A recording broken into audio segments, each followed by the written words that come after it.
and you are listening live. Good afternoon and welcome to the Sunday Lunch with Krupa and Nazia. Today we'll be talking to our guest Laddie, who'll be shining the beacon on harnessing hope through career education.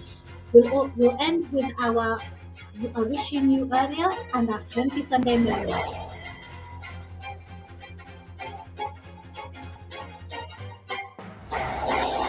This is Teachers Talk Radio, and you are listening live. Tune in live at ttradio.org, or to join in the conversation, download the Podbean app and search Teachers Talk Radio. Follow the hashtag TTRadio. Tune in, check it out with Teachers Talk Radio.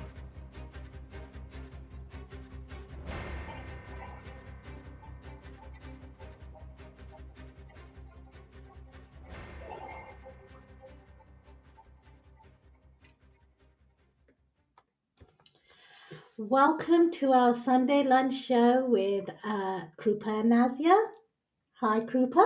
Good afternoon. How are you doing today? I'm good. How are you? Not bad at all. Recovering. Right. So, as always, let's start with how exciting your weekend's been. You seem to get on with a lot more exciting things than I do. So let's hear it. Where do I begin? Right. Okay. So, Festival of Education.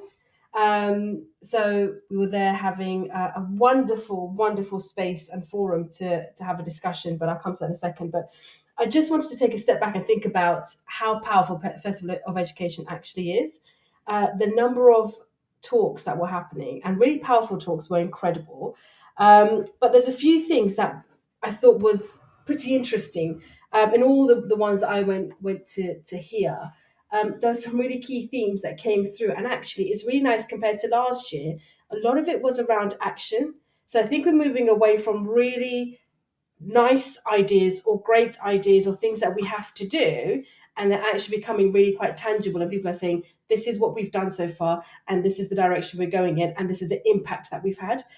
So for me, that was really, I felt there was a greater sense of hope in that regard. But in regards to what we were talking about around developing BAME women in particular into leadership, and my goodness, the people that we were with at that point in time and how they were sharing their vulnerabilities was really touching.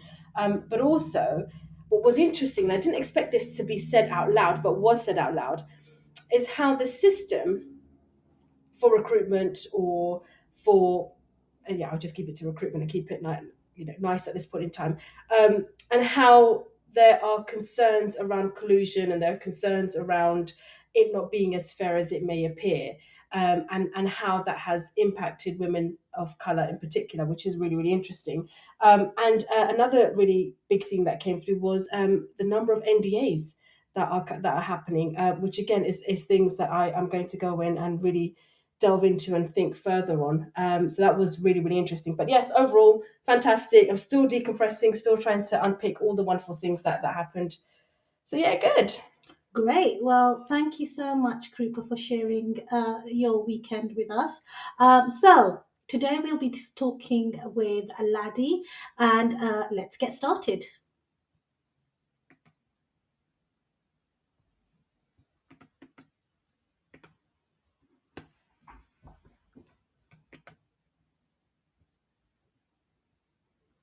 Hello, everyone. It is an absolute pleasure to be here with Nazia, as always, but also to have a very special friend and someone that we both admire dearly in her work and career. So without further ado, welcome, Laddie. Thank you so much for having me. Thank you. Great to be here. How are you? Not too bad. Excited to be here and be talking to your audience. So really, thank you for having me. It's really nice to have a platform with enthusiastic people that also are able just to share some good work, some good practice, and to network. So talk us through who you are and your career to date. Wow. Okay. Who am I? I am Laddie Mohammed. I like to think of myself as a careers practitioner, careers professional. I've been in careers for about 28, 30 years now, loving every aspect of it. I've done it for adults, helping people find work, unemployed people find work. I've done it for executives, helping executive move up in their careers. But at the moment, I'm loving what I'm really doing, which is really working with students. I used to work in a university with students, but now I work with secondary school students and their career leaders and educators to make sure that students are well informed in secondary schools to be able to make informed decisions about their careers and their futures. So, Laddie, what made you go into this aspect of education? Oh, that's a really great question. And I was actually thinking about this about a month or two ago when I visited America, and someone was at a conference in Delaware, and someone asked me the same kind of question, like, where does your passion for careers come from?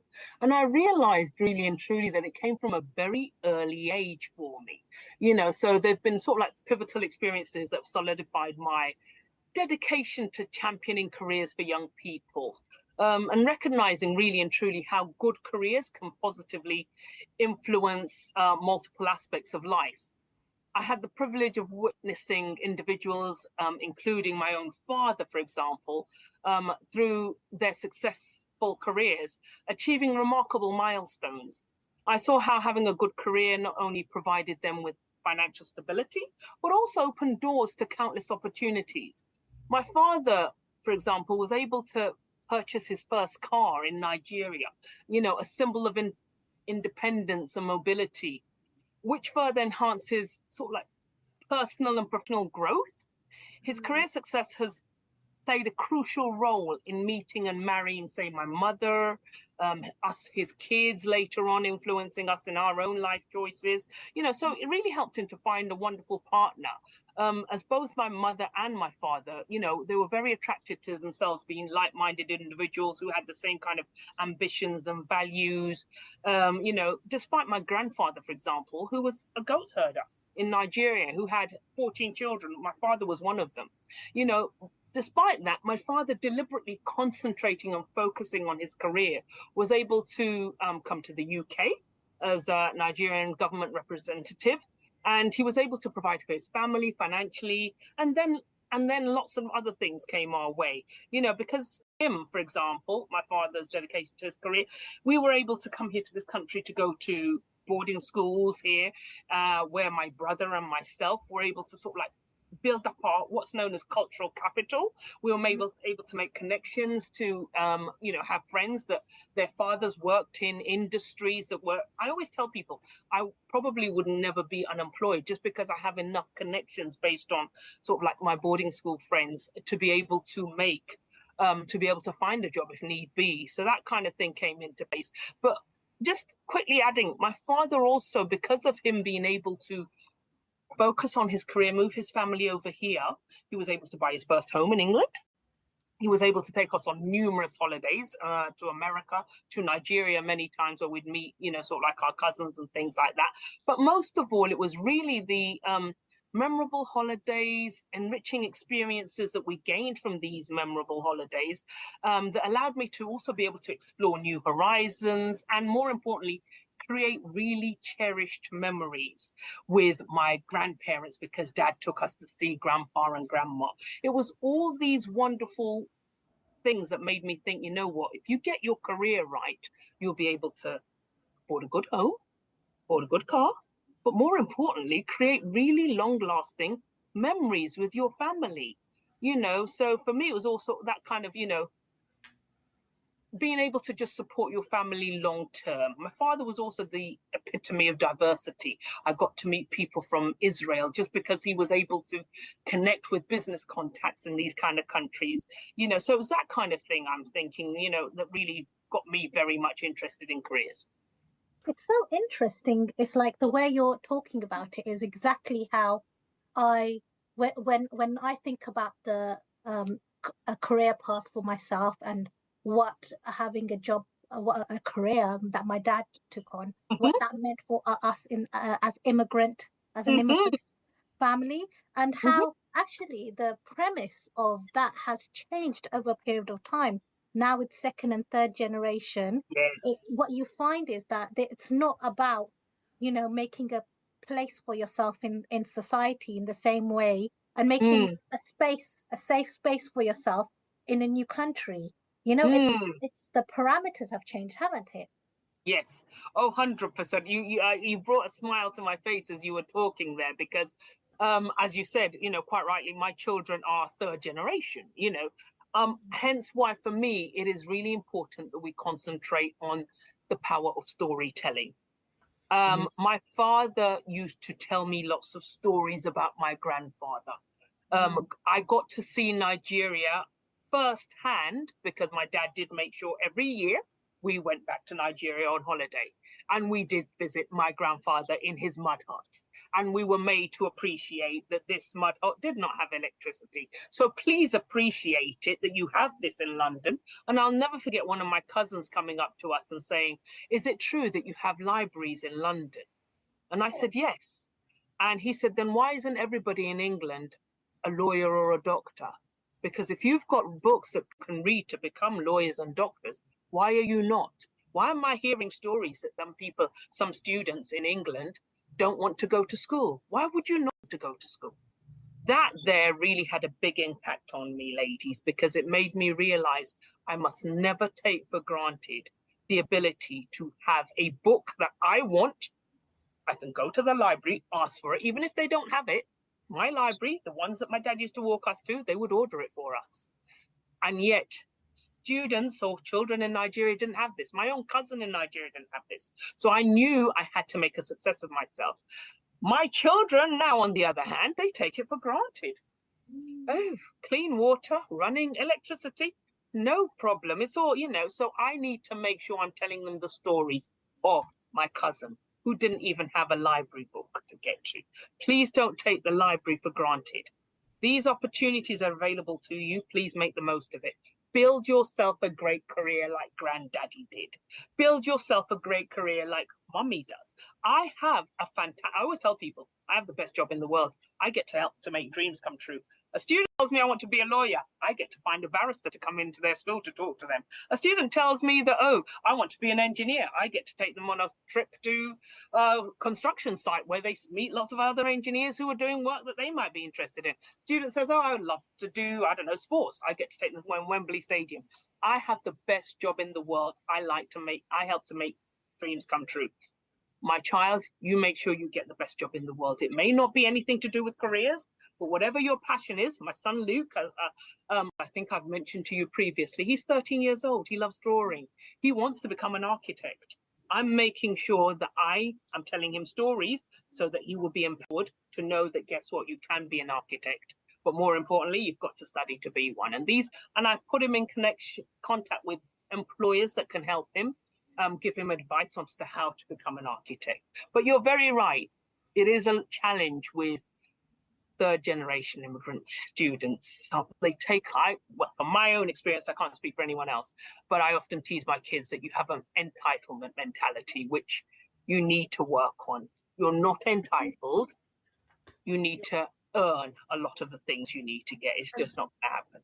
And that brings me to my next thought. And as I was listening to you, there is so much there that I resonate with as well. And I think, and very similar in terms of, our cultural background, but also the expectations, the cultural expectations and the difference that we grew up with. So when we were at home, it was very traditionally Indian. And then when you left and you went to school, it was very British. Yes. So I when I hear what you're saying, I also feel what you're saying. And thinking about your father and the resilience that he had, how strong he was to have left his country and come away and do those things. And actually, we take that for granted. Thank you. Because we're here, we're very settled and we feel part of that community and that belonging. And our children, therefore, feels further away from it. So I think the message here is actually, how do we bring back that really strong thread? So we stay appreciative and really grounded ourselves. We look up and we say, do you know what, Mom and Dad, if it wasn't for, or Grandpa and Grandpa, if it wasn't for, I have to put my hands up and say, big respect. Yes. But also to my own children, I'm taking you back to Guernsey. Honestly, I'm taking you back.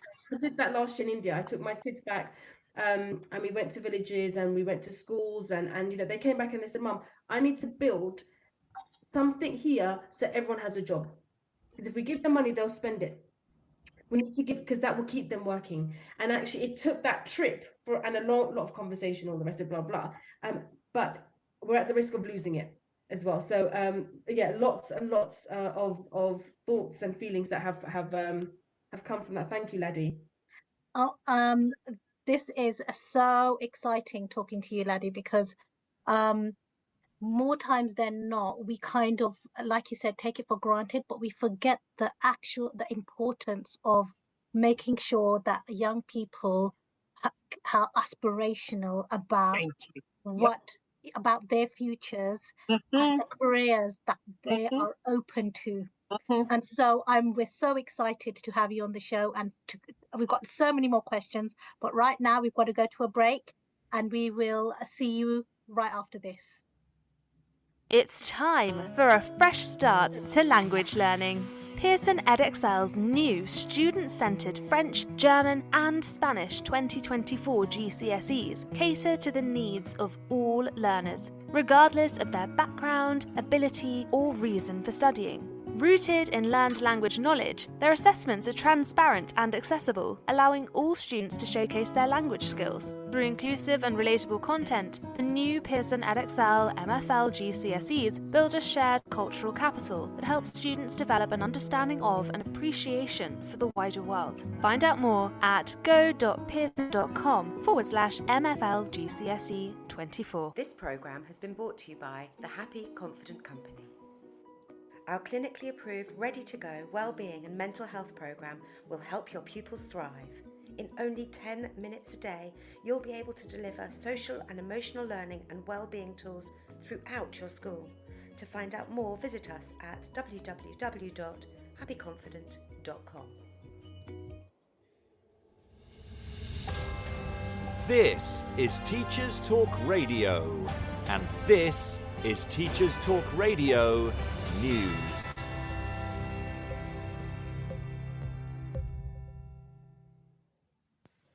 BBC News reports that the school run by Ruth Perry, who took her own life after a critical Ofsted, has been rated good after a new inspection. Ms Perry died in January after receiving news her school was being downgraded from outstanding to inadequate. Ms Perry's death prompted an outpouring of anger about the inspection system, although Ofsted defended its grading process and said one-word gradings would not be scrapped. The latest report comments on the work done by the school to address previous weaknesses. The new report raises again the question of high-stakes inspections. MPs are to hold an inquiry in the autumn and will look at how the system is working. Ms Perry's sister, Professor Julia Waters, said in a statement, "The reversal of the previous judgment in a matter of months illustrates why schools should be given the time to correct weaknesses before the final report is published, and that the latest judgment proves what all of those who knew Ruth and the school have known all along." Last month, Ofsted announced some changes which allow schools that were given an inadequate rating over safeguarding to be re-inspected within 3 months, giving them a chance to be regraded if they have addressed concerns. Teachers' pay has been in the news again following 2 further days of strike action from teachers in England. The Daily Mirror reports that Education Secretary Gillian Keegan is continuing to be under pressure to publish pay proposals or risk strikes dragging on even longer. All the major teaching unions in England are conducting fresh ballots after rejecting a £1,000 one-off payment for 2023 and an average 4.5% pay rise for next year. The government referred the decision on pay to the pay review body, who has reportedly recommended a 6.5% pay rise, but the DfE continues to refuse to publish the advice. The Guardian reports on Labour's plans for education should they win the next general election. The article itself focused on plans for early years, which could see more graduate teachers working in nurseries and more nursery places in primary school settings. Shadow Education Secretary Bridget Phillipson said she wanted to put early years on an equal footing with schools to give children the best start in life. The TES gave further comment on Labour's plans as the party set out how it plans to boost teacher retention and improve standards. The plan includes giving early career teachers a one-off payment of £2,400 for staying in the profession and sending regional improvement teams to help schools. New teachers will be required to have QTS, and they will also improve recruitment by cutting costs. The party, currently in opposition, has not made any comment on teacher pay. Finally, the BBC reports on what it describes as a crisis in waiting for children in care. In March, the government extended a ban on unregulated homes to children in care aged 16 and 17. This followed a BBC investigation which found some had been forced to live in caravans and barges, and some had experienced abuse. The crackdown begins in October, when Ofsted will begin inspections, and all unregulated care settings will become illegal. However, some local authorities fear they will have to continue the use of unregulated accommodation, usually in houses and flats in residential areas, because they will have no alternative. Regulated placements are suffering chronic staff shortages, and a squeeze on places at the same time as a rise on numbers of children coming into care is causing continued issues. A DfE spokesperson said it was the responsibility of local authorities to provide safe placements, but that it was investing £142 million over the next 3 years to ensure the transition to Ofsted registration is successful. This has been Teachers Talk Radio News with Joe Fox.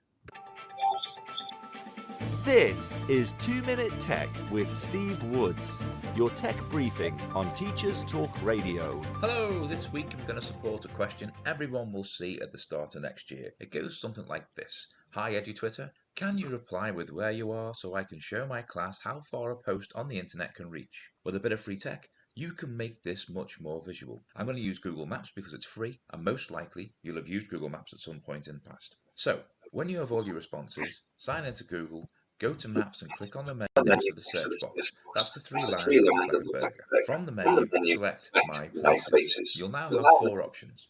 Lists, Labelled, Visited, and Maps. Click on Maps and at the bottom select Create Map. Now you can give the map a title so you can find it next year for comparison and add all the places from your Twitter replies. Simply type the name of the place. When it appears with a blue point marker, you can click the plus sign to add it to the map and then select the colour to help it stand out.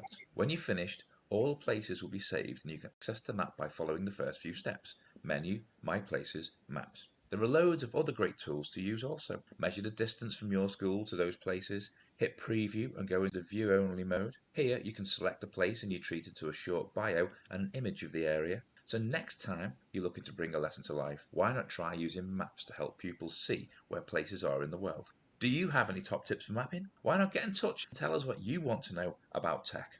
I'm Steve Woods, and that was 2 Minute Tech. 2 Minute Tech with Steve Woods, your tech briefing on Teachers Talk Radio.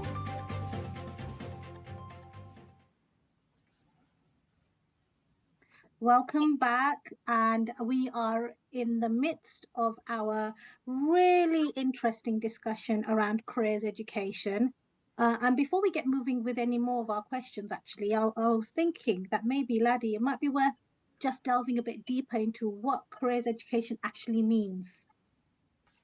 Yeah, happy to try to elaborate or explain. Careers education to me really is about helping students to develop the skills that are needed to sort of like evaluate and make informed decisions regarding different career paths. So it's really about enabling exploration of different careers. Often in schools, we talk about, you may have heard this terminology mentioned, CEIAG.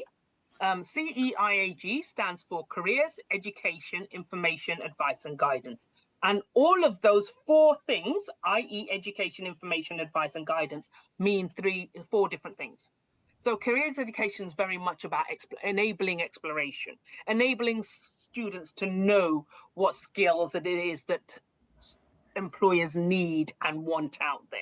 You know, so it's about that, making sure that we educate them with regards to different careers that are available out there. And then information is providing them with information. And Google, I often tell my children, is Google is your friend. Google helps you to provide a lot of information. But the advice and guidance needs to often be done definitely the guidance part needs to be done by a qualified individual. Advice, you and I can give advice. Parents give advice to their children all the time with regards to careers.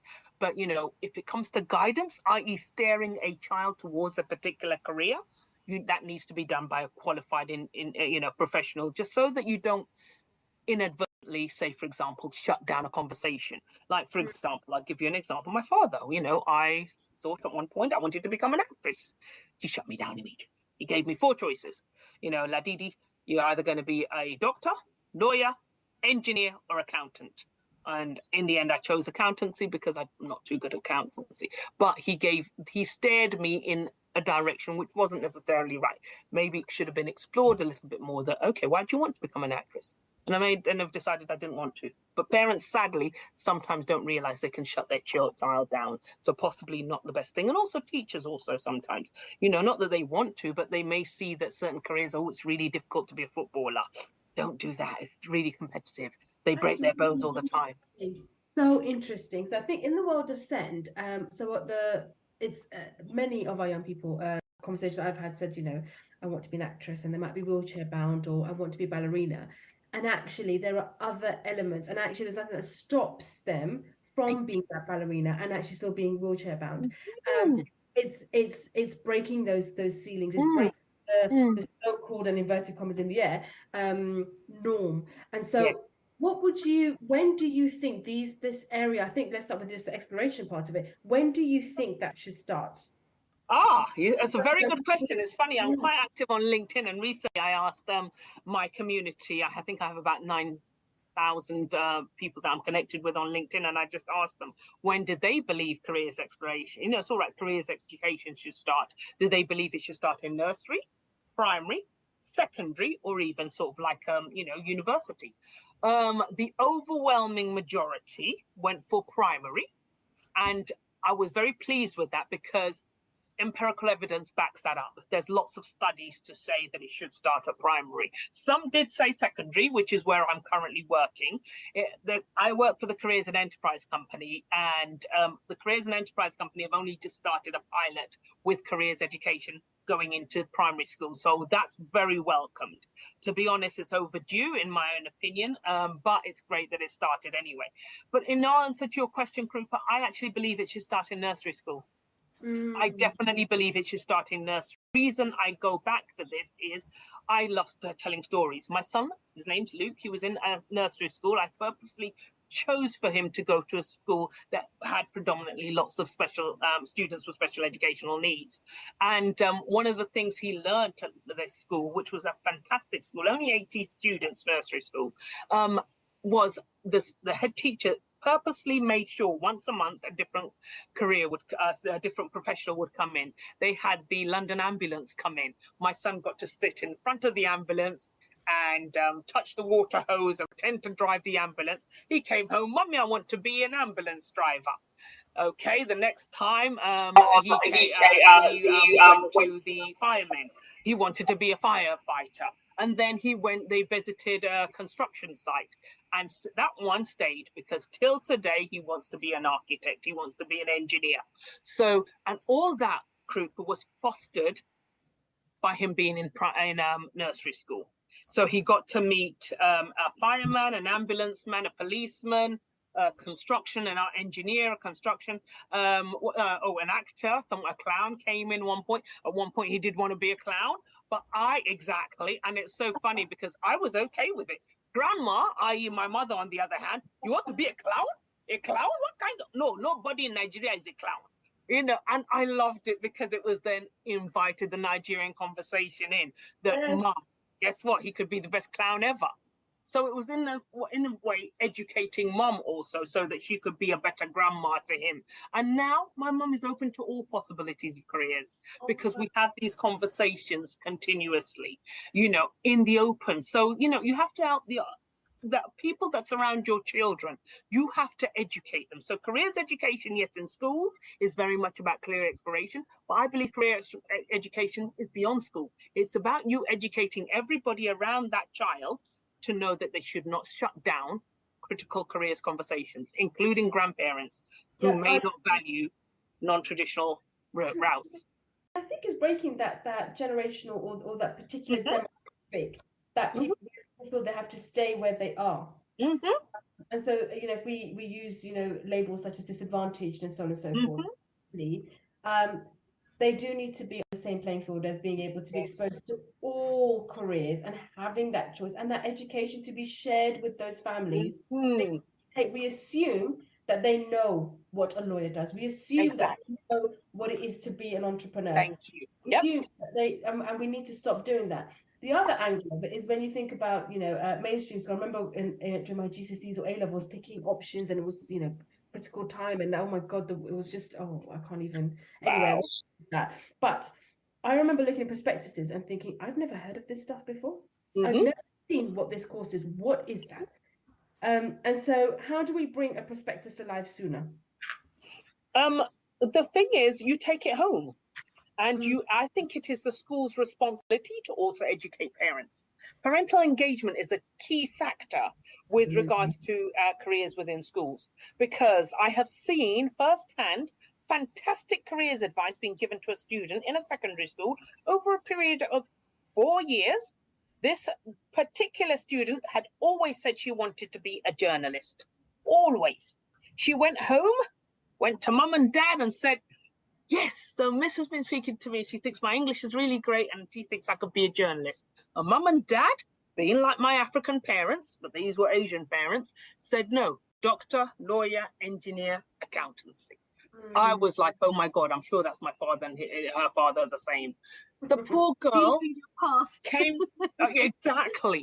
The poor girl came crying to her career leader the next day saying, no, they said I've got to apply to university to do one of these 4 areas. Luckily, we were in the enterprise advisor, who's a business volunteer who was supporting the school, and I were in the school. And the enterprise advisor said to the girl, do you mind if I say to you that you might want to have a conversation with mum and dad and it's going to involve you building your confidence in yourself. I want you to challenge mum and dad and go back and tell them why you want to do it. Not just let them say no, no, no, but tell them why. So this particular business advisor really empowered this young student to go home. We were all petrified because we thought, oh my God, is mum and dad going to be really angry and say, oh, it's not acceptable. How dare you talk to our child about saying. She came back the next day, and luckily, mum and dad had been very receptive, and she applied to Bath University to study journalism. And a few years later, I got told by the career leader that she'd graduated with a first class in journalism. That is amazing. Isn't it just the power of educating parents? The career leader had also taken some time to talk to the parents on the phone to say thank you for allowing their child to go on to study this particular, course at university. And she took the opportunity to continue the conversation to let the parents know that this was their daughter's passion. This is an area she was going to excel in because she was already passionate about it. Whereas if you got her into being a medical doctor, she may do well, but she wouldn't like it and she'd be unhappy. And really educating the parents to understand that happiness is the goal. Not the pay packet that comes with doctor, engineer. And, going back to a lot of our parents' generation traditionally felt that those 3 sort of like careers was automatically going to give you happiness because it gave you wealth. Wealth doesn't guarantee happiness. And this is a message I think parents need to also help to get through to their children. If wealth brought happiness, why is there any sort of like unhappiness in Hollywood? Why do you have sort of like people in Hollywood taking drugs or getting divorced or, God forbid, even committing suicide? They have all the money in the world. So guess what? Money is not equated to happiness. So please help your child find happiness, not money. And I think if we think about why they felt that, and this is to hear that compassionately, because it's always, they believe they're doing it for the right reasons for their children. And they should never be criticized for that. No, we mustn't do that. No, we can't. We'll be in trouble. But if we think about just taking a compassionate view around that, it really was because they were in survival. Yes. And then to have that money meant they had a roof. Hmm? That was it. And actually now we've moved away from survival and we're moving into hopefully a bit more of a safer space and moving into thriving, where we have options, we have choices, we have got communities, we have a belonging. Therefore, that intrinsic element. So this young lady that I speak about, her passion has shown that actually she was in a place of flow. She got the first. It was, it was a no-brainer that she had set herself up for a sustainable future. So we're moving away from that mindset of victim, leaving home, leaving all those wonderful things that we're really exposed to, that conditioning to come to a brand new country, brand new weather, and to navigate this. To my child, brand new food, but I need to report back home because their standard of being successful or moving away is this. But they've got survival, and that has a place that, like I said, just needs to be heard and seen compassion. But we need to now move forward and see what the next direction is, and bring in that diversity. I think it's really important to definitely bring that and appreciate that diversity. I go back to the power of storytelling. So for me, it's about making sure that my kids understand that, yes, grandma did or granddad did tell me only 4 careers because that's what he knew was best at the time. Yeah, exactly. And guess what? In all things, did I not turn out very well? So thank you to Grandpa. I'm very grateful. And what I want you to do is learn from me. Learn from my power storytelling, and also know that I'm not going to force you into any career you don't want to go into. However, I am, as a good parent, going to provide you with as much information as I can so that you can make an informed decision about your future. Absolutely spot on. Brilliant. There's so much to unpick here. Whilst you were talking, I had so many examples in my head of discussions I've had with people about different types of careers, and there's this element of perceived value to certain types of careers and jobs. And like we were saying, in some cultures, certain roles, certain careers are highly regarded compared to others. So the perceived value sometimes is only seen in monetary perspective, or from a kind of stability perspective. And so it's so interesting, just the whole conversation. Want to make it clear, I'm not against students who want to go into a career for money. That's not what I'm saying, because I think money is actually a very good motivator. And especially for students who may come from poor backgrounds. As much as, yes, we in this country, my dad was a diplomat who then went back to Nigeria. When he went back to Nigeria, we stayed here because my younger sister wasn't very well. She had a hole in the heart and we needed to stay. That then brought our life changed. We went on the poverty ladder.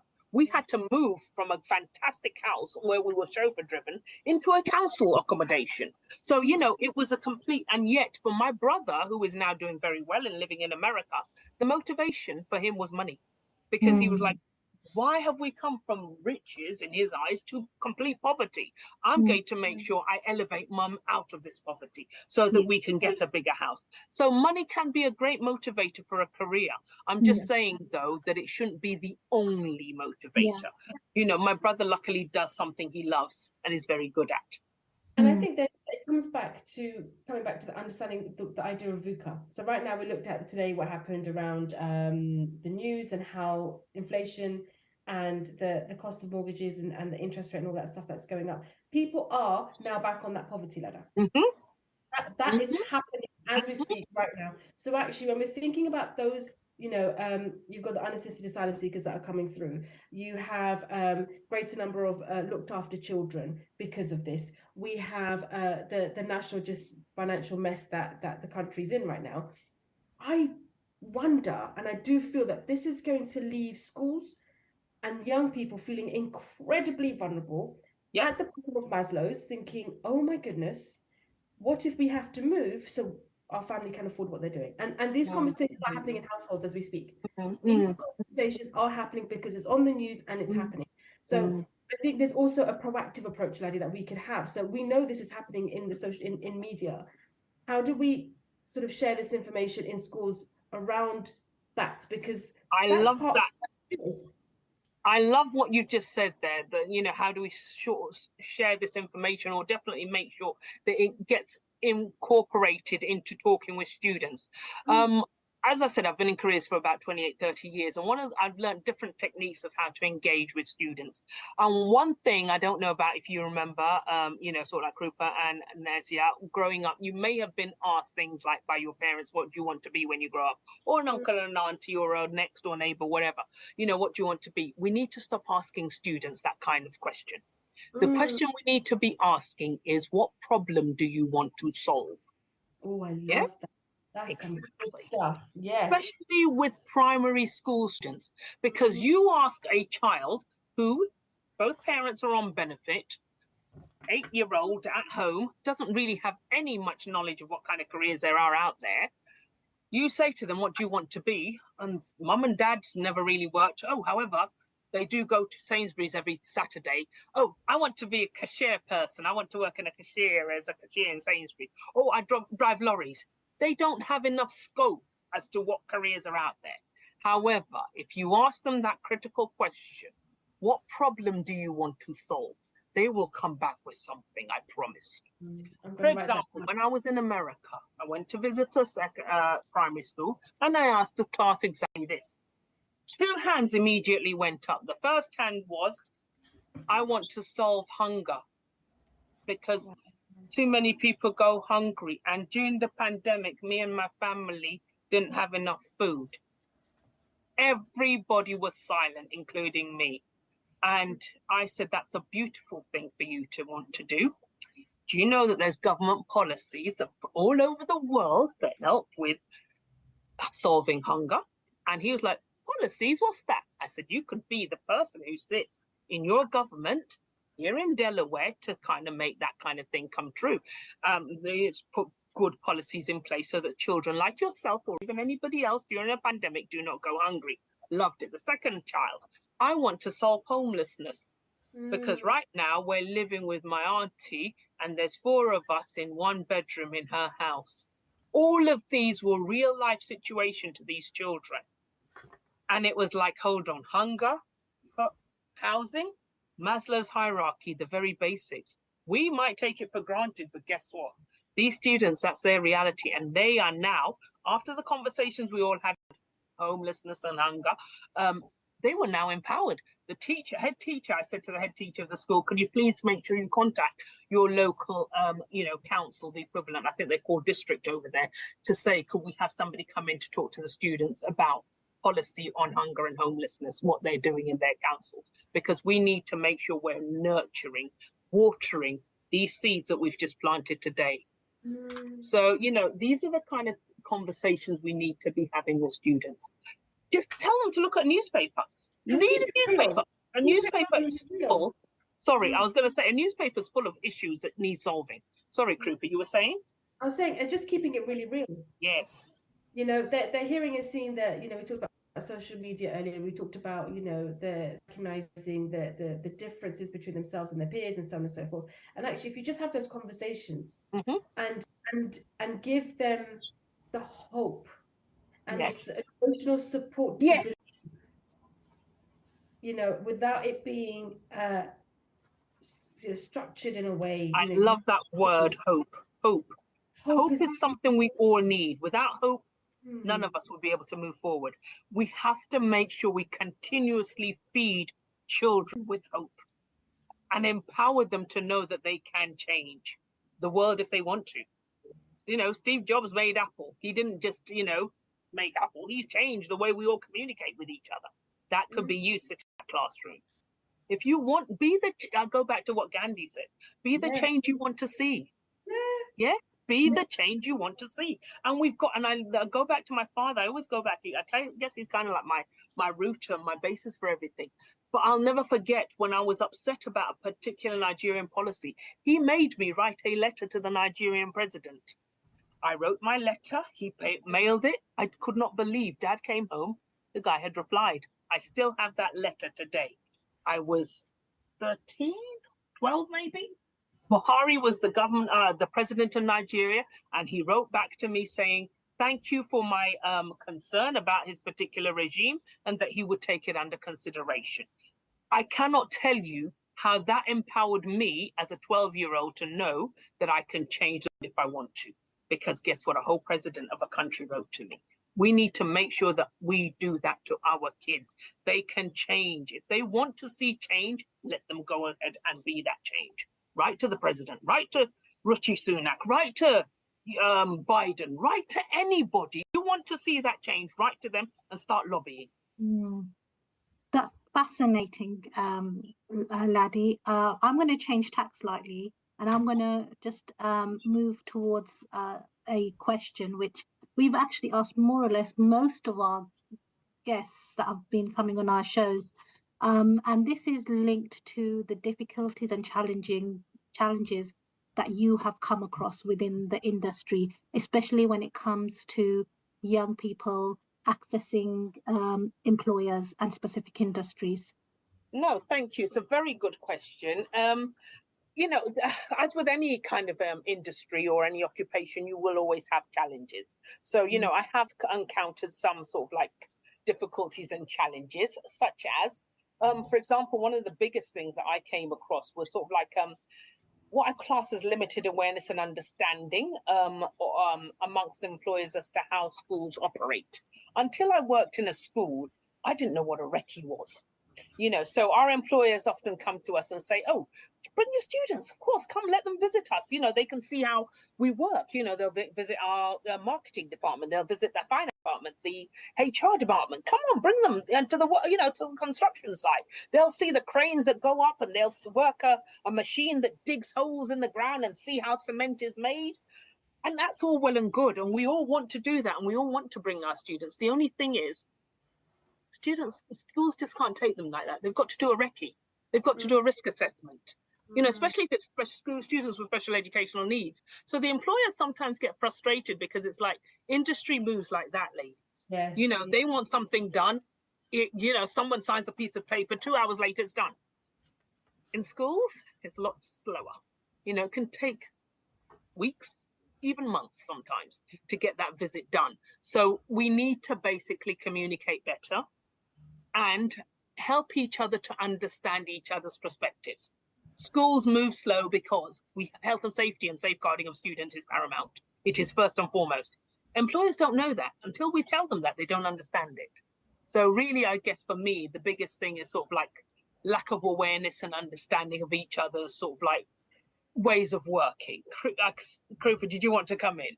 Yes. Do you know what I hear that and I 100% understand the safeguarding health and safety. Now, when head and I had as head teacher, I made sure every learner in sixth form was out a day in a week. Love it. Everyone was out in sixth form, and they went to things that were meaningful, and to the point that they were employed at the end of it. It was wonderful. It was an absolute operational nightmare. Everybody was sick on that day, and so we'd have to find someone that would drive the minibus, but we made it happen. Okay. And we're really lucky the staff were outstanding and really cared about direction. However, my argument would always be, when we had this conversation with employers and with staff and with parents, when we take so long to do these things, actually in the world of work, are you waiting on risk assessment for you to go to work? So we need to be thinking about our planning and that planning around that better. So then we started introducing something called World of Work from year 7. And so it started to get learners thinking about what the world was like and try to recreate those things. So so they're identifying those risks sooner independently. Yes. So the risk assessment doesn't become such a big hefty document. You really, do you see what I mean? So I think I learned the hard way, don't get me wrong, was actually the sooner we get this done, the sooner we start having these conversations and embedding it within the curriculum, within the timetable. Yes. So much time. It shouldn't feel like it's a big weight. Do you see what I mean? 100%.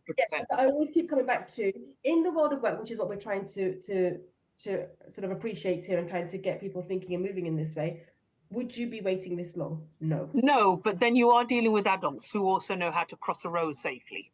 That's, I'm starting to realize, because the school I visited, we're trying to get them to go across the road to visit a construction site, and after what I saw at the school, the students themselves, keeping them even in the classroom was tricky. So, to take them across a major road in Brent Cross, where buses and lorries come, it does need a little bit more understanding from the employer. And luckily, this particular employer understood that.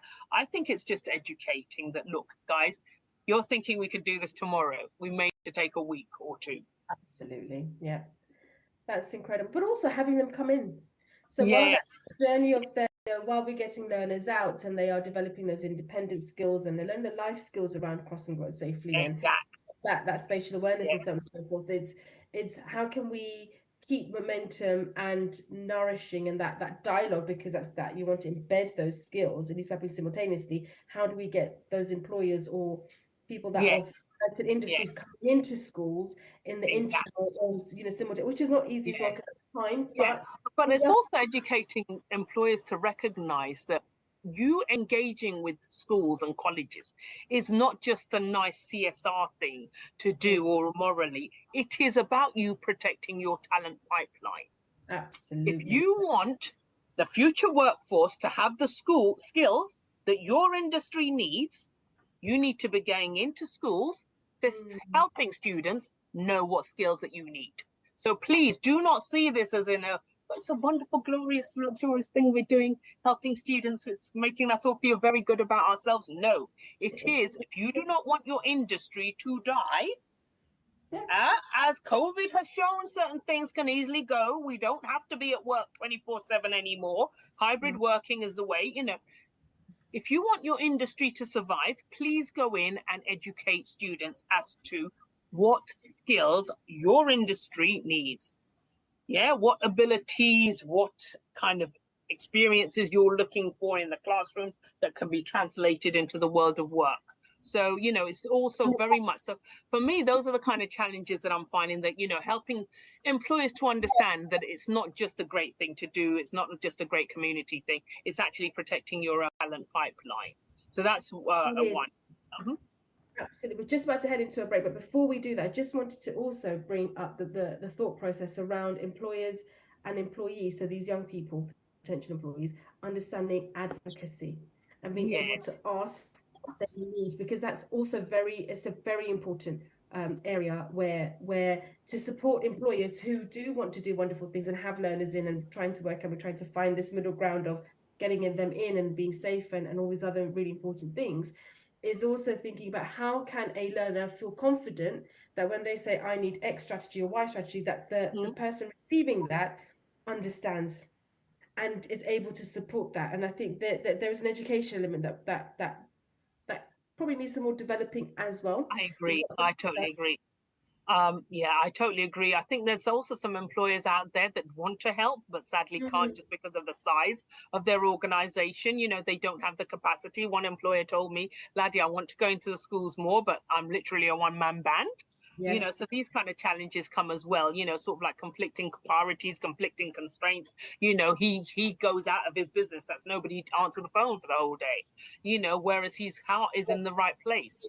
Another thing we've kind of alluded to, something we're very concerned about, what we've spoken a little bit about, is sort of like managing mismatched expectations, the student expectation, and to the employer expectation. It's really empowering employers to know that they can have good, deep conversations around things like time management. I'm asking you to come to work on time because that's what's expected of you in the real world. I know in school you can be late and you just get a little bit of a 5-minute detention, but at work you could be sacked for that. So please understand that time management is a big thing. So helping students to recognize what they're supposed to get out of this, preparing students is really key. Educators preparing students, but also preparing the employers themselves to know how to talk to students. Don't be too harsh and kind of just cutting them off, but talk to them really in a nice, compassionate way that can help them to change behavior as such. And engaged, so they come back in. Yes. Come back in. Right, it looks as though we are now heading out to a break, so we'll be back very shortly to continue this really exciting interview. So we shall see you shortly. It's time for a fresh start to language learning. Pearson EdXL's new student-centred French, German and Spanish 2024 GCSEs cater to the needs of all learners, regardless of their background, ability or reason for studying. Rooted in learned language knowledge, their assessments are transparent and accessible, allowing all students to showcase their language skills. Through inclusive and relatable content, the new Pearson EdXL MFL GCSEs build a shared cultural capital that helps students develop an understanding of and appreciation for the wider world. Find out more at go.pearson.com/MFL GCSE 24. This programme has been brought to you by the Happy Confident Company. Our clinically approved, ready-to-go wellbeing and mental health programme will help your pupils thrive. In only 10 minutes a day, you'll be able to deliver social and emotional learning and wellbeing tools throughout your school. To find out more, visit us at www.happyconfident.com. This is Teachers Talk Radio, and this is Teachers Talk Radio News.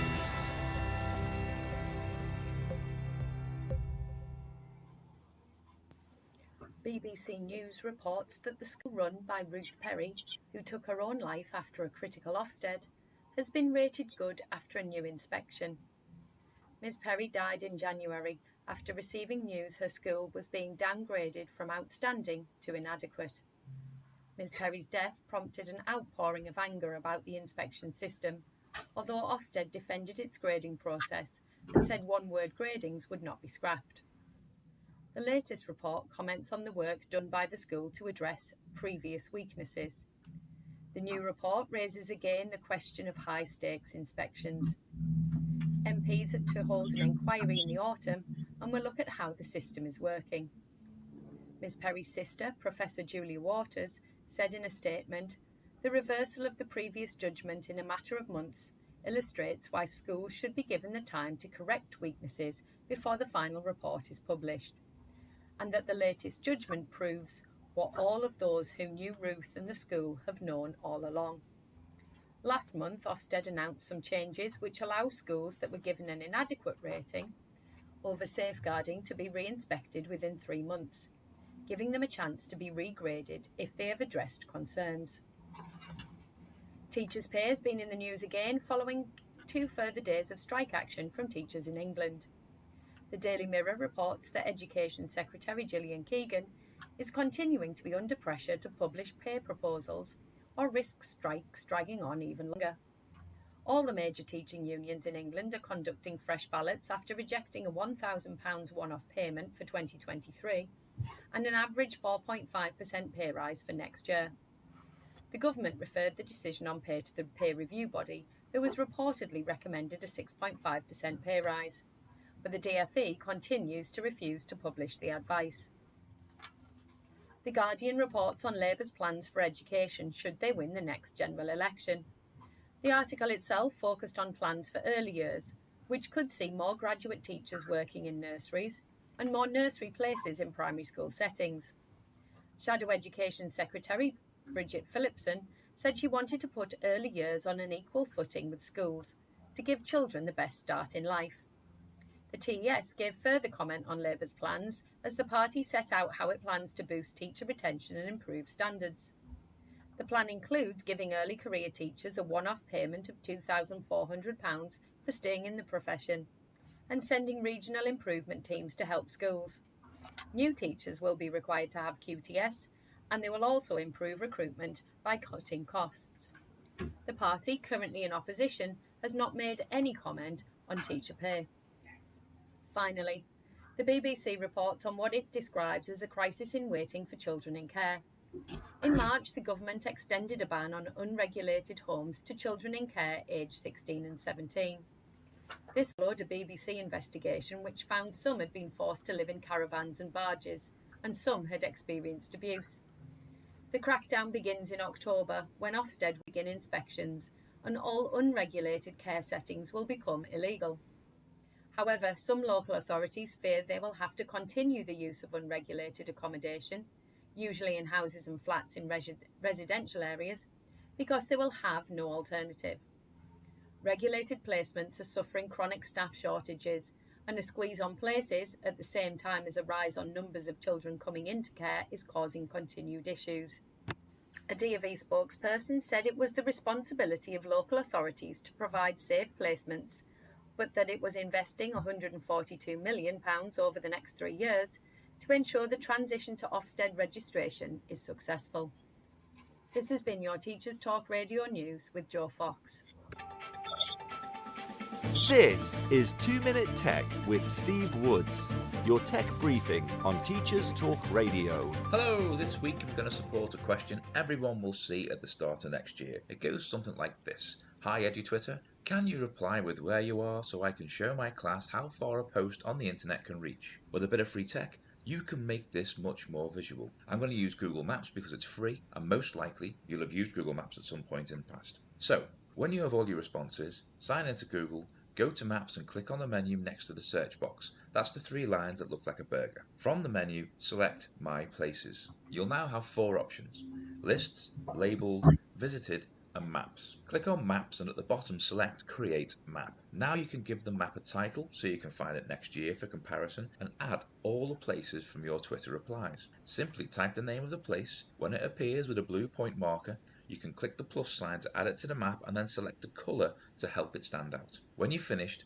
all places will be saved and you can access the map by following the first few steps: Menu, My Places, Maps. There are loads of other great tools to use also. Measure the distance from your school to those places, hit preview and go into the view only mode. Here you can select the place and you're treated to a short bio and an image of the area. So next time you're looking to bring a lesson to life, why not try using maps to help pupils see where places are in the world? Do you have any top tips for mapping? Why not get in touch and tell us what you want to know about tech? I'm Steve Woods, and that was 2 Minute Tech. 2 Minute Tech with Steve Woods, your tech briefing on Teachers Talk Radio.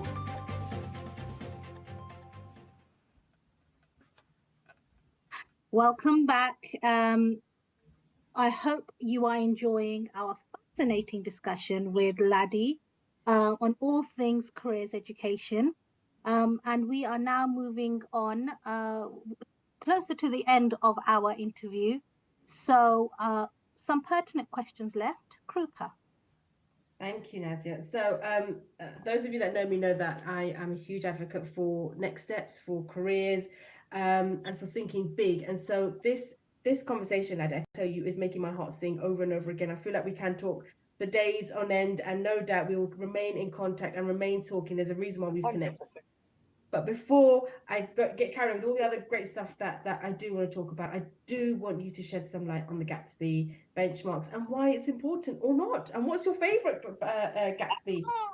I'm so glad you asked about what's your favourite one, because I've got lots to tell you about my favourite one. Anybody that follows me on social media will know what my favourite one is. But I thought, let me start by trying to sort of like give some context as to what the Gatsby benchmarks are, because I'm very sure unless you're in the career space, you've probably never heard of the Gatsby benchmarks. I've been in careers about 30 years. I welcome the Gatsby benchmark. It came into being about 2013. A wonderful gentleman called Sir John Holman conducted a worldwide research as to what good careers provision, outstanding careers provision looks like. And he has come up with a wonderful framework of 8 things that educational institutions should do to have outstanding careers provision. And that is known, and this framework, these 8 things are known as the Gatsby benchmarks. So I like to think of the Gatsby benchmarks as a set of guidelines created by the Gatsby Foundation, where right here in the United Kingdom, which is basically to ensure that young people receive effective careers guidance and support. The benchmarks serve as a framework for schools, colleges, and even organizations to improve their careers programs and to help young individuals make informed decisions about their future.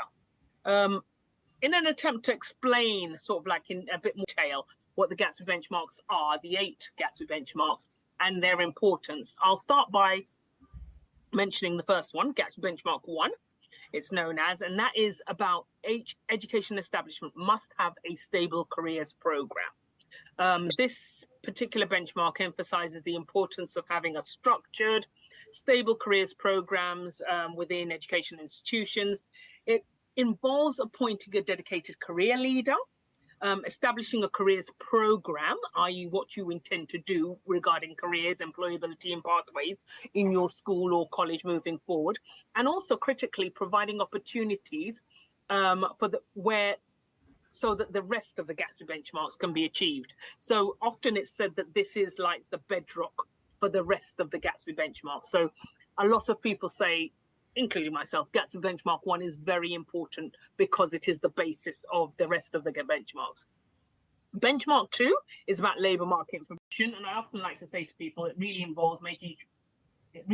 is about making sure that students know about what we class as labour market information, and that's things like what careers are in demand now, what careers will be in demand in 5 years, 10 years, 15 years, and coupled with that, what skills will be in demand to meet those careers as such. For example, the pandemic, digital skills have never been more important.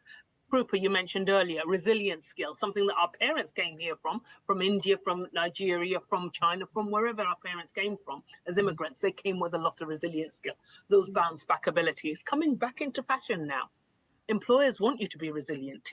Can you recover very quickly from, I don't know, bad news such as your share prices have fallen down? Are you the kind that, okay, I'm going to sit and wallow in it? Or are you the kind to be able to bounce back and say, okay, the share prices have fallen, but we're going to do this and this and this for our company? So it's that kind of making sure that students are equipped with the skills that are needed for the future, but also things like entry-level salaries. A lot of students leave university, ladies, and they think, oh, I'm going to walk here straight into a 30, 40 grand, 50 grand job. And a student saying, yeah, I want to do that because it gives me 60 grand.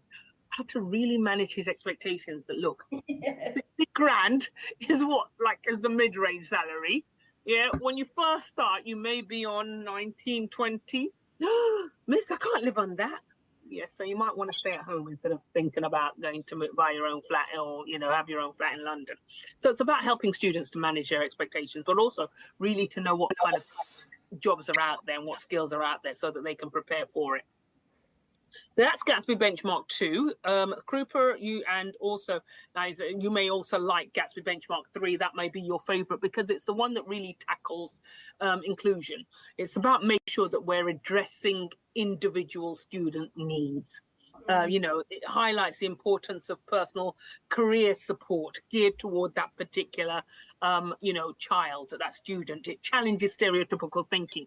Boys, please know you can be nurses. Girls, please know you can be engineers. Yeah. It also is about, SEND students. Please don't tell a SEND student because they have some kind of, in your eyes, of disability as such, and it means they'll never work. No, there are several SEND students, and I've heard stories from multiple employers, saying, listen, that SEND student, we love him because he absolutely loves repetitive tasks. So for us, the whole thing that needs our shredding, at the end of every day, our shred, we have to have, confidential documents shredded. Nobody wants to stay for half an hour every day doing this. He loves doing it. He will do it the whole day. We've never had a problem with shredding anymore because he just loves doing it. So please understand, it's just, as my son always says, Mum, they just have a different ability. And it is our job to understand they have that different ability. And so to make sure that we have inclusion and diversity policies in place to make sure that we're catering to meeting that individual student need. Now, I'm deliberately going to miss out Gatsby Benchmark 4 because it is my favorite benchmark. It's about linking curriculum learning to careers. I'll quickly talk about Gatsby Benchmarks 5 and 6. 5 and 6 is actually why the Careers and Enterprise Company was initially established in 2015. And it was basically about making sure that students have employers coming into schools and colleges to talk to students about the world of work, and also students going out into the world of work to meet on employer sites to witness what it's like to be at an employer site. So things like work insight visits falls into Gatsby 6. So things like work experience also fall into Gatsby 6. Things like job shadowing falls into Gatsby Benchmark 6. Gatsby Benchmark 6 is that students must get to experience a workplace. So they must, when they visit a workplace, they'll see the HR department, finance department, marketing department, and then they'll be able to make informed decisions about their careers. So Gatsby Benchmark 5 is about getting employers into schools. Gatsby Benchmark 6 is about getting students out into the world of work. And then Gatsby Benchmark 7 and 8. 7 is very much about making sure that students know about further and higher education. And in this day and age, we are very much, the Careers and Enterprise Company, very much about promoting and amplifying technical and vocational pathways. Countries such as Germany, Sweden have been very good about apprenticeships, and a lot of their workforce from a very young age know that they're going into this vocation. We here in England, haven't made it so much so. We've really pioneered and championed the academic degree, 3-year academic degree. Guys, it's a lot more than that these days. Students like my son, 13-year-old son, he needs to learn hands-on. So he probably will be doing an apprenticeship, his own words. He doesn't want to do a traditional degree. He wants to do an apprenticeship because also it helps him get paid while he's working. But more importantly, at the end of 3 to 5 years, he has got experience. So as opposed to a traditional degree where you've gone into university and you may not have that work experience. Now, I'll quickly end on Gatsby Benchmark 8, which is really crucial, which is that each student should have access to a qualified, and I underline qualified, careers guidance counsellor. You know, someone who is qualified to be able to guide that student in their chosen path. So it's a very different, as I spoke earlier, it's very different to careers advice. You and I can give advice. This is what we think is good. I am actually a qualified careers guidance counsellor, so I have my level 6. So I can give guidance, but you know, we should only make sure that people who are qualified can do so. And then lastly, I'll really elaborate on my favorite by far of all the benchmarks. It is the best benchmark ever because it is benchmark for linking curriculum learning to careers. Why I love it is very simple. It helps students make the connection with what they are learning in the classroom and how it's used in the world of work. I started this job that working for the Careers and Enterprise Company about 5 years ago. And I remember the day when I decided I'm going to probably spend the rest of my life in some way, shape or form working, even as a volunteer for them if I was to leave paid employment. It was because I went into a classroom in a school here in West London, and the engineer who was the business volunteer, the enterprise advisor of that school, came in, and he came into the classroom and the boys and girls were a bit rowdy. And he came in and he said, look at this bridge. And he brought up his computer, his laptop, and they all looked at the bridge. He said, what country is that bridge in? He gave them a little bit of a clue. Oh, down under and all sorts. And they got it right. It was Australia, Sydney Harbour Bridge. He then showed pictures of the San Francisco Bridge. And then he showed pictures of the Hammersmith Bridge just down the road. And he said, my company has helped build these bridges. And guess how we did it? We used Pythagoras theorem. My jaw dropped because I was like, somebody actually, so this Pythagoras theorem is real? Somebody uses it?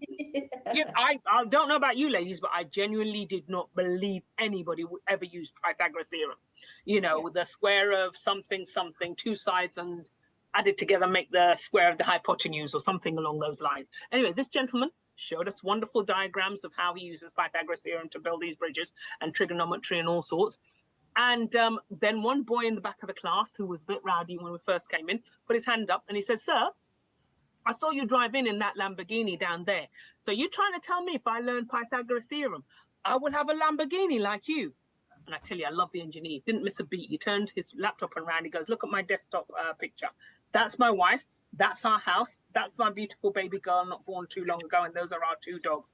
I'm telling you, young man, you learn and stay well good in school and do it right. Learn Pythagoras and a lot more. You will have this house and a lot more than just that Lamborghini down there. The boy turned around to his teacher and he said, miss, I promise you I'm going to learn Pythagoras theory and every other theory there is so that I can have a Lamborghini. Ladies, I love that story because for me, it was the light bulb moment I needed for me to understand. This relating what they're learning in the classroom to the world of work raises aspirations. This boy was now curious enough about engineering because he wanted a Lamborghini. Hence, I'm not against you wanting money or good things in life if it'll get you there. To me, that's a nice thing that you want to do. Let's make sure that we continue to help them connect maths to the world of work, English to the world of work, science to the world of work, PSHE to the world of work. So for me, it's that kind of thing that, you know, why I love Gatsby Benchmark 4 so much. It really emphasizes the importance of helping students know what they're learning in the classroom is connected to employment, future employment that they will be interested in. It helps that career exploration that I was talking about earlier. Absolutely. And I think taking that further, it enables them to actually think, okay, employment is an element, but then to think bigger and become self-employed. Yeah. So you can design your own jobs. Like, how cool is that? Like, I wish someone said that to me. You can do all these great things, you know, you studied hard and all the rest of it, and I'm like, I still quite haven't found what I'm looking for. But you see, in America, it is like that. Sadly, we don't do that here in England, which is really sad. Every American child, believes that they will be their own CEO. They're brought up to believe that entrepreneurial is a path for them if they want it to be. Whereas for some reason here, we just haven't done that in England. I don't know about where you guys are from, but in Nigeria, a lot of people think about owning their own company. Here, for some reason, we just don't. We always think about working for someone. But guess what? When you're working for someone, you're helping them, their dreams come true. Work for yourself and make your dreams come true. So, but it's maybe then thinking about purpose. So it comes back to your winning question is what change do you want to make? Mm-hmm. So it brings it right back to that. So if you are going to be employed, but you're going to be employed where we're thinking about, purpose, and you're thinking about people, and then partnerships, and then the planet. Are those my big four areas that I generally think in terms of, right, how am I going to inspire in this room? It has to hit one of those, if not all of these areas, and in life. So you've got a structure there, but I think we need to start bringing that together, because there is no one way and there is no right way. That there are various pathways, and being able to carve that and be able to move in whichever direction that can be is all good stuff. Yeah, exactly. Honestly, this is so amazing. It's like knowing about careers, education. It really I was reading that book. I started reading a book called Hopeful Schools. Okay. And I think it's by Mary Myatt, I think, wrote Hopeful Schools. I started reading it and then I put it down, and because I got busy with work. But just the thinking around how careers education gives hope, gives hope to the future generation. Yes. And the thing is that if it's embedded, then the idea of hopeful schools is just so it's just so powerful. Exactly. I agree. So, Achievable. I love hopeful schools. That's such a wonderful way to think about it.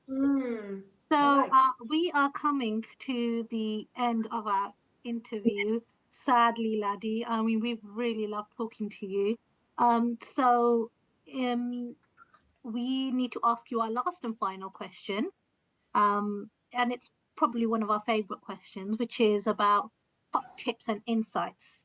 So if anyone is interested in working within the sector, but specifically for careers education, so supporting the career work within educational settings, what top tips and insights can you give to that person? Okay. Yeah, sure. I'm happy to do so. I have loads and loads of tips. It depends, I guess, who I'm talking to. If it's a potential educator who wants to sort of like enter into education, I've got different tips. And then if it's an employer, I've got different tips. But let's just say we're looking at someone who wants to enter, say like be a career leader or an educator. I say the first thing is please work towards, in your school, work towards achieving all 8 Gatsby benchmarks.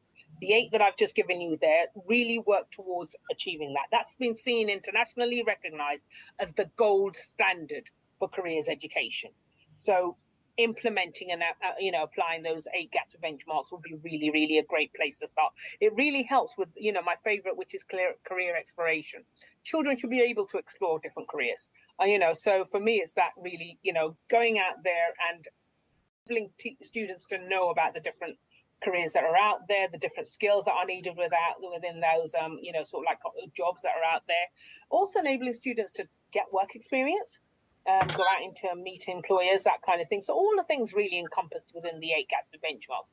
So other things I'd say to someone looking to be a career leader possibly would be, please concentrate on building your strong partnerships. And I really say this because a lot of educators don't realize. They're thinking, I'm saying to them, go out and meet employers. Oh, I'm too shy. That's not my job. That's not why I went into teaching. Guess what? You are surrounded by employers in your everyday life. Nazia, you just said your brother's there with you, your sister's there with you. They may well be working. They are employers you already have, can come into your schools. Your next door neighbor, the fact that he's a plumber, self-employed plumber, get him into a school to talk about self-employment.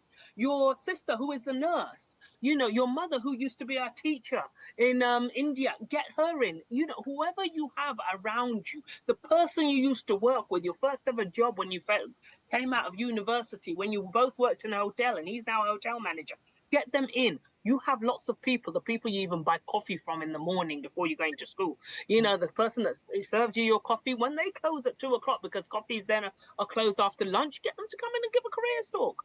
You have to recognize as educators, you are surrounded by a network of people who you know, but just for some reason have just not managed to make that connection that guess what, they're all employers, let me get them in. Okay, so start building those, sort of like strong networks, and start recognizing that you yourself have a network already of people around you, friends, family, and all sorts. You know, your imam at the mosque, your pastor at church, those kind of people, whoever it is, they are probably working and can come in and talk about their careers. We hinted at this earlier. Please engage your parents and guardians and carers. It's really important. Parental engagement is critical because parents can undo great careers advice just by the words of no, you cannot be an actor. No, you cannot be a journalist. You know, we've spoken about that. So please engage your parents and understand that you need to also educate them. Offer different diverse career explorations. So, you know, things like holding the career fair, I'm not against them, but just please make sure it's meaningful. Career fair is just going around and ticking, visitor table 1, table 2, table 3. No, empower your students to ask questions. What skills are needed in your industry? You know, those kind of questions, okay? Job shadowing, internships, bringing in guest speakers. Consider a mentoring program if you've got sort of like NEETs. I've seen mentoring programs with students that are in danger of becoming not in employment, educational training. Mentoring programs have turned them around. And as you mentioned earlier, the self-employment aspect of it can really be quite crucial in turning sort of like NEET provision around, in the sense that, okay, hold on, I can actually make money by working for myself. Oh my goodness, all right, I'm going to start paying attention in school because I don't have to work for somebody, I can work for myself. So, you know, make sure you're kind of really helping them to explore different careers. Exactly what you said earlier, you know, Krupa, making sure that we enable students to see the self-employment is also an option. Yeah, we've spoken about sort of like making sure that the school offers personalized guidance, individualized guidance, and going back to sort of like both of you who have come from, you know, working head teachers in schools with students with special educational needs, making sure that the mainstream schools also remember that they have a special education need department, and hence catering to those individual students. SEND is not just about SEND provision school, SEND only schools. No, every single mainstream school has a SEND department. What are you doing for your SEND department? So let's all make sure we're asking those kind of questions, really and truly. So the top tips is think about what we could be doing more for our SEND students. I've challenged myself. This year for me is about what I could be doing more for my SEND students, because, you know, we need to just make sure that we're catering to their needs. Employability skills I've spoken about. I'm trying to think what else I might. Yeah. Oh, the biggie. That's the biggie for me. Monitor and evaluate impact. I remember telling many of my staff, you know, if you can't evidence it, it never happened. No matter how great that wonderful careers talk you gave is, if you did not get the evaluation forms completed afterwards or beforehand to show journey traveled, it didn't happen, because we've got no way of measuring the impact it's having. So please make sure you collect that data. That data will help you to hopefully even get funding. So really crucial that you are, you know, making sure you stay on top of that data. And then last but by no means least for me is EDI, really, you know, equity, diversity and inclusion being biggies. Make sure we're really addressing that. And that's not just about sort of like LGBT, race, ageism or whatever, you know, it's very much about, please understand and appreciate where our grandparents have come from. And okay, then they may not have seen very, I don't know, they may have been working in places that were not very race friendly as such. However, they didn't just sit back and just say, no, it's okay, they cannot trample over me. They challenged and made things better. Please know that you have to be that change we want to see. Challenge to make things better. Okay, don't sit back and just think, you know what, it's the way it is, I mean, it's broken, I'm not going to get anywhere with it. No, sit back and think, you know what, I am going to make things better and I'm going to be the change I want to see. The kind of things we spoke about earlier. So that's it from a school perspective. From an employer perspective, it's mainly please start communicating. Employers have often told me the reason that they haven't been involved in schools is they don't know how to do it and nobody's ever asked them. Please, can I ask of all educators, please just ask employers and guide them as to how to do it, please. Yeah, ask. The only reason they don't do it, your alumni, employers, the only reason they're not involved is nobody ever asked them. So my big tip is please do ask employers. And employers, I then urge you in equal amount, please seek to understand first than to be understood. And I go back to, this sort of like one of my favorite, that's one of my favorite, I think it's number 5 in the seven Habits of Highly Effective People by Stephen Covey. Seek to understand first than to be understood.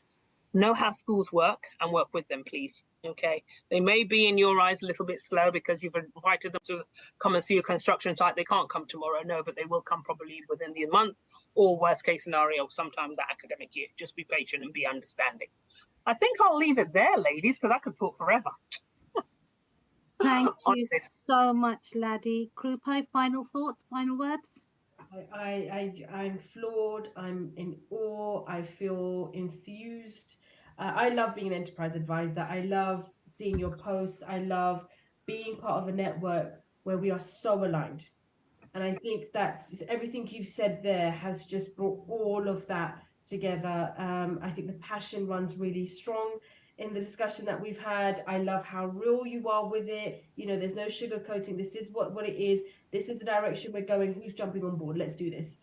It takes a village, Laddie. And I say this over and over again. It takes a village.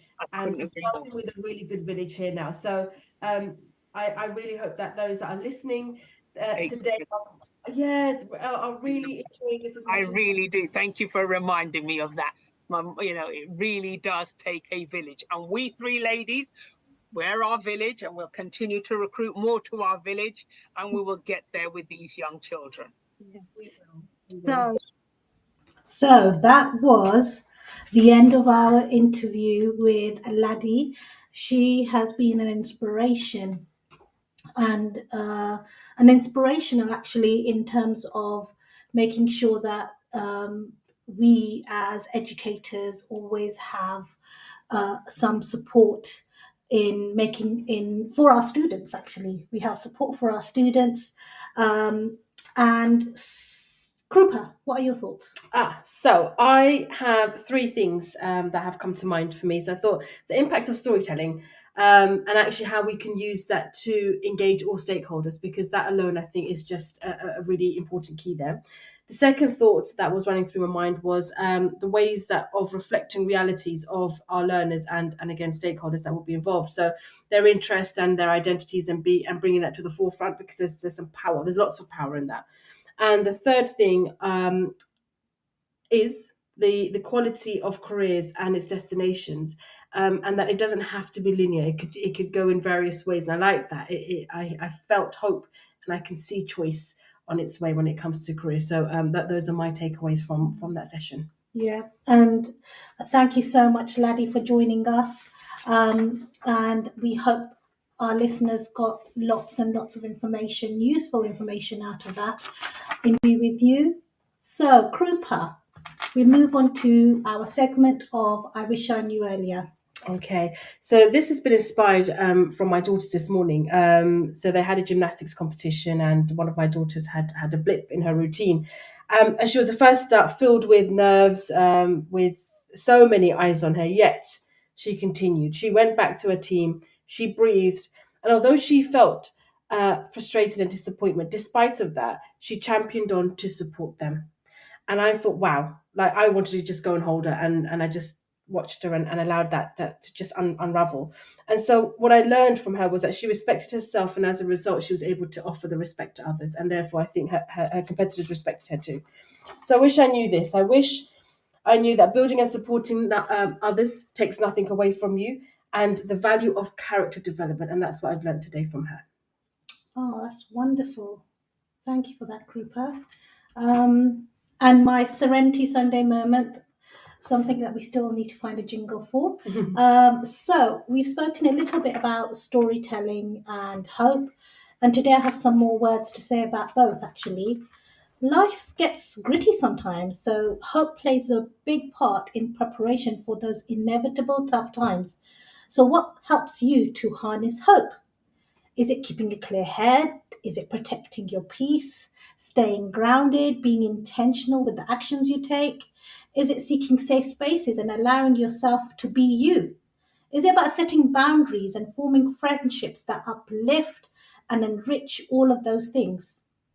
Be proud of you for forging your own path, for breaking toxic intergenerational patterns, and for persisting every day so that hope remains consistent and constant. Let your story unfold. Let it be told. Let it be an inspiration for your children and the young people you work with. Your story will take its own twists and turns, and it's not easy, but ultimately so worth it. With fist bumps and high fives from us, Krupa and Nazia, enjoy the rest of your weekend. Take care.